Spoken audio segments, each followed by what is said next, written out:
नमस्कार, मैं अभिषेक राज, CEO founder इजीवे global. चलिए आज हम बात करेंगे आईटीआई के प्रमोशन को लेकर। यूपी का एक संगठन है जिसका नाम है प्राइवेट आईटीआई एसोसिएशन, और इन्होंने बैठक करके सरकार से मांग किया है, डीजीटी से मांग किया है कि आईटीआई के जो पिछले सत्र के बच्चे हैं जो फेल कर गए हैं, जिनका सेशन ज़्यादा बैक है, उन सभी को प्रमोट कर दिया जाए। तो थोड़ा सा लेट ये लोग इनिशिएटिव लिए हैं, पहले से ही इस काम को करना चाहिए।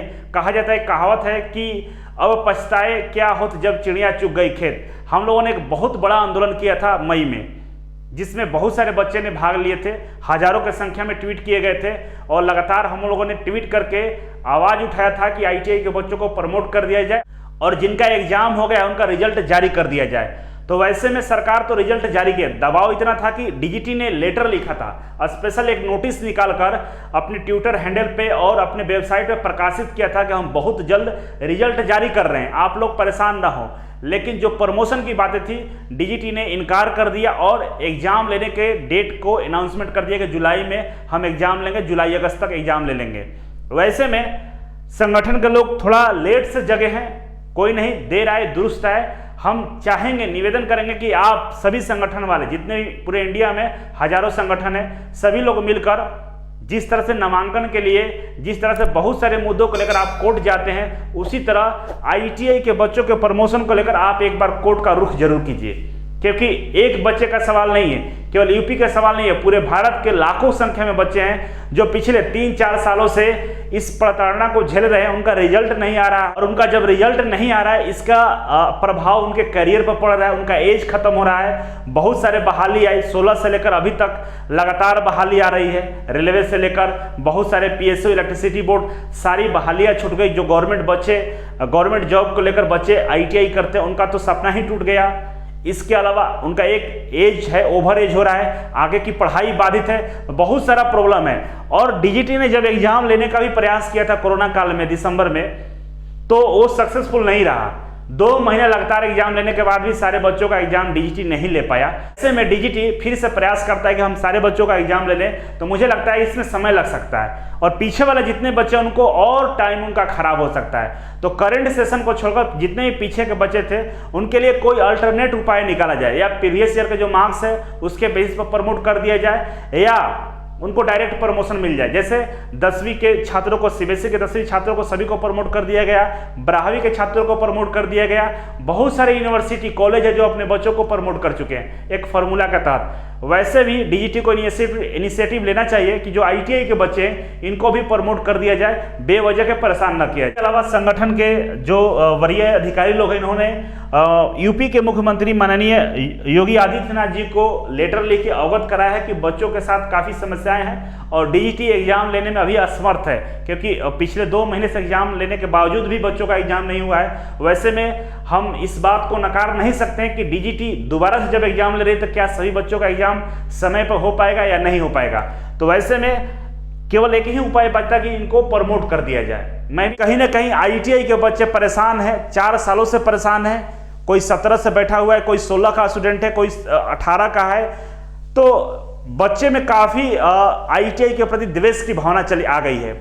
और वैसे में जब आईटीआई के संगठन, पूरे देश में बहुत सारे संगठन हैं, ये यूपी का एक संगठन है, इसी तरह बिहार, झारखंड, उत्तराखंड, हरियाणा, दिल्ली, हर जगह संगठन है। सारे संगठन मिलकर अगर आवाज़ उठाते तो आज आईटीआई के बच्चों को प्रमोशन हो जाता। दूसरा, जो एक समाज में, जो आईटीआई के छात्रों में एक द्वेष की भावना आ गई है कि डीजीटी सही से काम नहीं कर रहा है, टाइम पे रिजल्ट नहीं मिल रहा है और कॉलेज में पढ़ाई नहीं हो रही है, ये द्वेष की भावना शायद कम हो जाती है, और जो आपका एडमिशन का रेट जो कम हुआ है, वो एडमिशन का रेट शायद बढ़ जाता। मैं सवाल करना चाहता हूं बहुत सारे संगठनों से कि आज आईटीआई की सीटें क्यों खाली है, इसका जिम्मेवार कौन है? आज आईटीआई में पढ़ाई नहीं हो रहा है, इसका जिम्मेवार कौन है?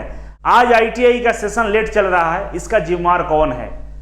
आज आईटीआई के बच्चों को कंपनियों में 7,000 पे, 8,000 पे काम करने को मजबूर किया जाता है, इसका जिम्मेवार कौन है?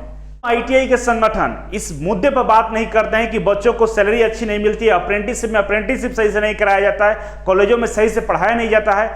आखिर ये कब तक ऐसा होता रहेगा?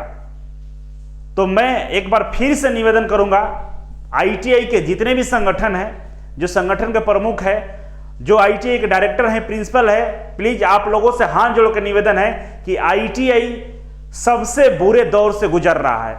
अगर हम लोग नहीं संभले, ITI को नहीं संभाले, तो आने वाले दिनों में मैं ये गारंटी के साथ बोल सकता हूं कि बहुत सारे ITI बंद हो जाएंगे। अभी बहुत सारे ITI में ताला लग चुका है। जो रेंट पे ITI है वो बंद होने के कगार पे हैं। और जो 16,000 संख्या जो दिखाया जाता है ITI का और 23 लाख सीटें हैं, तो उस 16,000 में से 5,000 भी नहीं बचेगा ITI चलाने के लिए। ITI के सारे संगठन को एक होने का समय आ गया है। समय आ गया है कि एक साथ मिलकर एक सुर से आवाज उठाए और ITI को कायाकल्प कीजिए। नहीं करेंगे ITI पूरी तरह से बंद हो जाएगा, क्योंकि इनोवेशन आ गया, डिजिटल स्टडी का जमाना आ गया है, बहुत सारे नए नए टेक्नोलॉजी आ गए हैं। वैसे में जो बच्चे आपके ITI में स्टडी कर रहे हैं उनको कुछ सिखाया नहीं जा रहा है। अप्रेंटिसशिप करने जाते हैं, वहां पे गवर्नमेंट कंपनियां उनको अप्रेंटिसशिप सही से नहीं करा पा रही है।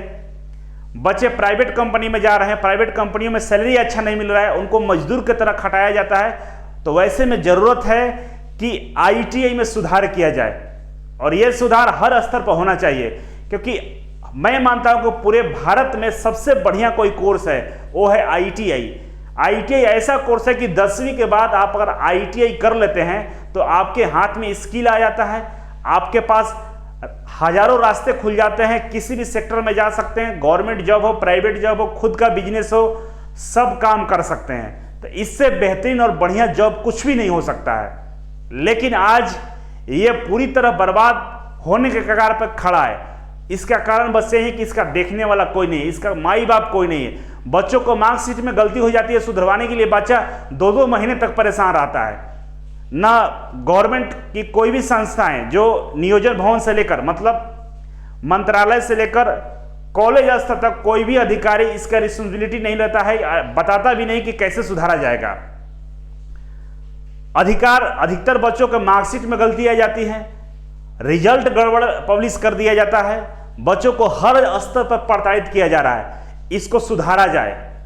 मैं निवेदन करता हूं, रिक्वेस्ट करता हूं कि शायद मेरा ये वीडियो उन सभी संगठन तक पहुंचेगा और संगठन के सभी लोग इस बात को लेकर सहमत हुए कि आज ITI कॉलेजों को, ITI के सारे सिस्टम को सुधारने का जरूरत आ गया है। उम्मीद है इस वीडियो को आप सब लोग शेयर करेंगे और इस वीडियो को उन सभी संगठनों तक पहुंचा देंगे। ITI के डायरेक्टर, प्रिंसिपल, इंस्ट्रक्टर, बच्चे सब तक वीडियो को पहुंचा देंगे और शायद सभी लोग इस बात पे सहमत हो जाएं कि हमें पूरे इंडिया लेवल पे, पूरे ऑल ओवर इंडिया में एक संगठन का निर्माण करके ITI को बेहतरीन बनाने का प्रयास करना चाहिए, ITI को बड़े लेवल पर ले जाने का प्रयास करना चाहिए, क्योंकि ITI में जितना स्कोप है ऐसा स्कोप कहीं नहीं है। और ITI का मतलब केवल कोर्स ही नहीं है, ये समाज सेवा भी है। गांव के गरीब, मजदूर, किसान के बच्चे हों, हर कोई, एक छोटा सा मामूली गरीब परिवार भी ITI करके अपने जीवन को सुधार सकता है। और इससे पुण्य काम क्या हो सकता है। साथ में सरकार बहुत सारी स्कॉलरशिप के माध्यम से, बहुत सारे प्रोग्राम के माध्यम से, बहुत सारे इनोवेशन के माध्यम से सरकार भी सपोर्ट कर रही है। तो वैसे में हम लोगों को एक इनिशिएटिव लेना पड़ेगा, कदम आगे बढ़ाना। आज के लिए इतना ही था। Thank you so much. फिर मिलते हैं आपसे एक नए वीडियो और एक नई जानकारी के साथ। तब तक के लिए नमस्कार।